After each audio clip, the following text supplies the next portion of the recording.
तो बहन जी ये कह रही है कि मृत्यु क्या है। मृत्यु मौत न क्या है, और मौत से लोग डरते क्यों हैं, और इसके बारे में भिन्न भिन्न लोगों के विचार हैं। संत तो कहते हैं कि मौत से डरना नहीं चाहिए, और हम दुनियादारी के लोग मौत से डरते हैं।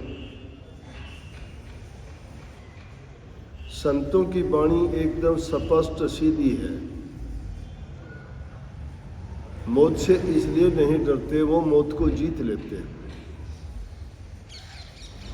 मौत का मतलब होता है कि इस जीव का इस योनि से निकल जाना। जीव तो अजर अमर है, वो नहीं मरता है। रूह नहीं मरती, शरीर मरते हैं। लेकिन जिस शरीर में रूह रहती है उस शरीर को पता है कि नासवान है, इसको खत्म होना है, और इस शरीर में रह के वो दुनियादारी के जो भोग्य पदार्थ हैं उनको भोगता है, इंद्रिय सुख प्राप्त करके सोचता है कि मैं सदा ही इनका आनंद भोगूं। लेकिन जो चीज़ पैदा हुई है उसका अंत होता है, मृत्यु है अंत। शरीर का अंत, रूह का अंत नहीं होता। तो संत तो इस मृत्यु को जीतना चाहते हैं, और वो जीत लेते हैं अपने जीवन काल में, और जो उनसे जुड़ता है उनको जीतने का रास्ता भी दिखाते हैं। कबीर साहब ने जो वाणी कही है, उन्होंने कही कि जिस मरने से जग डरे मेरे हो आनंद, कद मरिए कद पाइए पूर्ण परमानंद।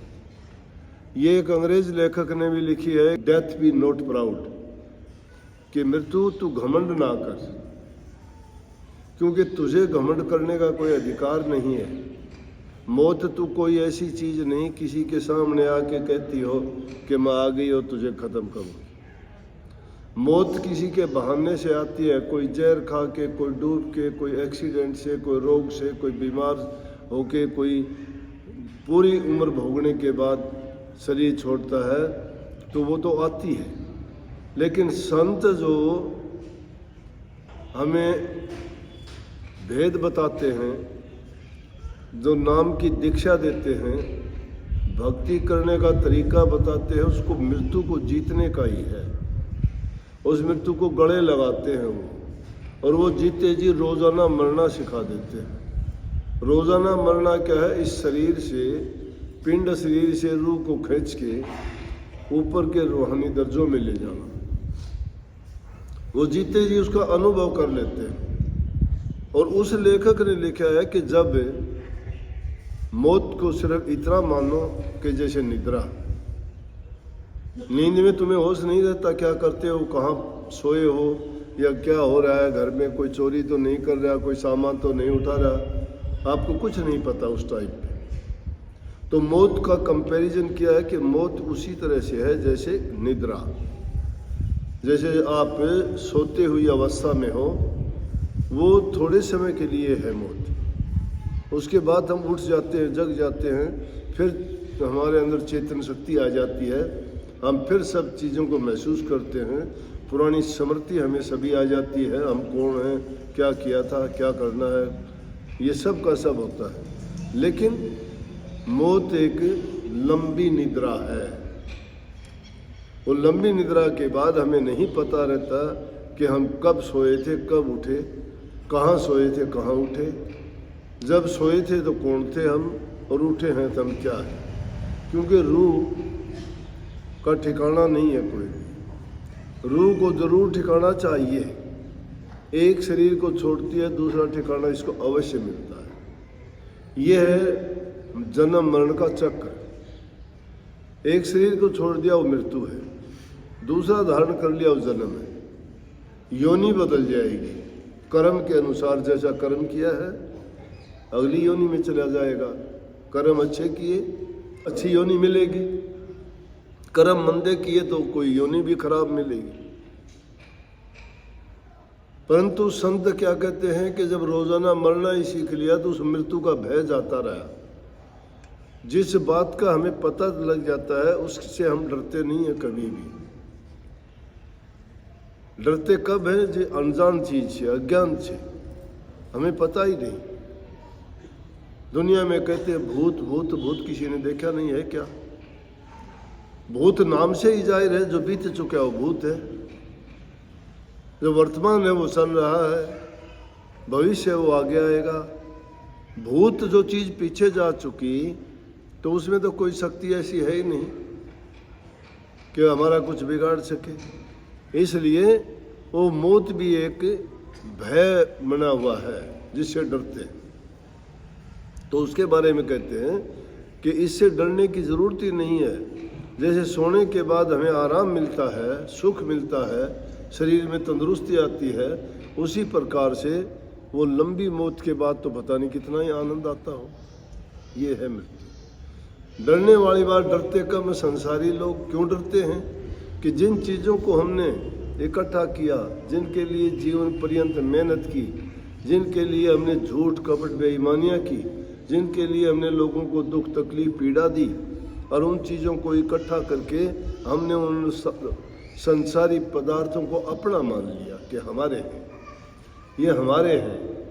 लेकिन ये नहीं सोचा थोड़ा ध्यान देके कि ये हमारे पदार्थ नहीं है, ये तो जो आता है उसी के हो जाते हैं। आज हम हैं यहाँ, कल को और कोई होगा, परसों और कोई होगा, तो हमारे कहाँ हुए? हम तो आने जाने वाले मुसाफिर हैं। लेकिन जो इसको अपना मान लेता है उसको दुख होता है, वो रोता है। कबीर साहब की तो वाणियों में एक एक वाणी को अगर पढ़ोगे तो दिमाग खराब हो जाएगा। क्यों? हमारी समझ में नहीं आती वो उन्होंने क्या कह दिया। कबीर साहब एक जगह कहते हैं कि अपने अपने चोर को सबको डारे मार।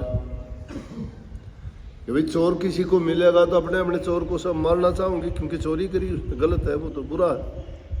कबीर साहब क्या कहते हैं? मेरा चोर मुझको मिला तो सब कुछ दूँ मार। हमारा चोर कौन है? यमराज। यमराज नहीं, धर्मराज। धर्मराज भी नहीं, वो मुक्ति धाम है हमारा। ये तीनों के बता दिए। खोटे कर्म करने वालों का यमराज है, नेक कर्म करने वालों का धर्मराज है, और भक्ति करने वालों को जिनको मुक्ति मिलती है उनके लिए सो शब्द है। इसलिए उनकी वाणी में अगर जाओगे तो बहुत गहराइयाँ हैं। लेकिन उन्होंने ठीक कही, जिनको मौत का भय ही नहीं रहा, जिसको तो वो तो मौत को गले लगाते कि आ जा। इसलिए मौत डराने वाली कोई चीज़ नहीं, अपने आप में वो कोई चीज़ नहीं है। वो जब भी आती है उसका बहाना होता है, उसका कोई समय निश्चित निर्धारित नहीं है।